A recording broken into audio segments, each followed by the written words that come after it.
রাত্রির থেকে ভিডিওটি শুরু করে দিয়েছি। যেদিনকে আমার কিছু খেতে ইচ্ছে করে না সেদিনকেই যে আমার বরের হাতের ভাত মাখায় আমার বর্ষা। হ্যালো এভরিওয়ান, আমার পেজে সবাইকে ওয়েলকাম। চলে আসলাম নতুন একটি ভিডিও নিয়ে।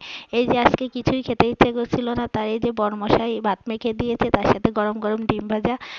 ওর হাতের হাত মাখার কোনো তুলনা হয় না। তারপরে এই যে চলে এসেছে, এটা হচ্ছে পরের দিন সকালে খিচুড়ি রান্না হবে, তাই এই যে আগে হাতে মেখে নেব। এখানে আমি সব ধরনের মশলাই হোক, যা যা দেওয়া লাগে আসলে সবই দিয়েছি। পেঁয়াজ রসুন, তারপরে কাঁচামরিচ আর আদা জিরে বাটা দিয়েছি, তেল দিয়েছি, দিয়ে খুব সুন্দর করে হাতে মেখে নিয়েছি, হলুদ লবণও দিয়েছি। এখন এই যে সবজি কয়েক প্রকার রেখেছি সেটাও দিয়ে দেবো। আগে হাতে খুব ভালো করে মেখে নেব। এরকমভাবে হাতে মেখে রাইস কুকারে রান্না করলে না আমার কাছে অনেক ভালো লাগে। এখন এই যে সবজিগুলোও দিয়ে দিলাম।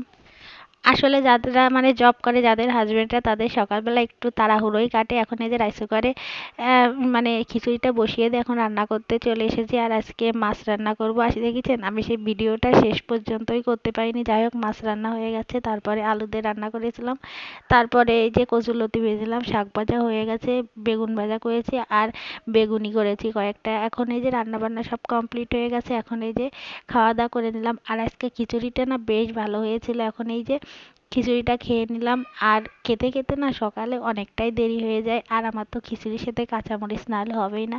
আর এটা হচ্ছে দুপুরবেলা। দুপুরবেলা আমাদের বাড়িতে একটা মৌচাক বসেছিল, সেখান থেকে এই যে মধু পাড়া হয়েছে। বেশ অনেকটা মধু হয়েছে আর অনেকটা না টেস্টি হয়েছিল। আর এখন এই যে বাবার জন্য টিফিন করে দিলাম, সে বার্গার খাবে। হঠাৎ করে বার্গার কীভাবে বানিয়ে দেবো, তাই এই যে এইভাবেই হঠাৎ করে বানিয়ে দিলাম। তারপরে বাবাইকে নিয়ে একটু পড়তে বসিয়েছিলাম, সে তো পড়েই না, শুধু দুষ্টুমি করে। তারপরে ওই যে বই নিয়ে একটু নাড়াচাড়া করে। বেশ অনেক কিছুই শিখে গেছে। আজ এ পর্যন্ত, সমানে ভালো থাকবে।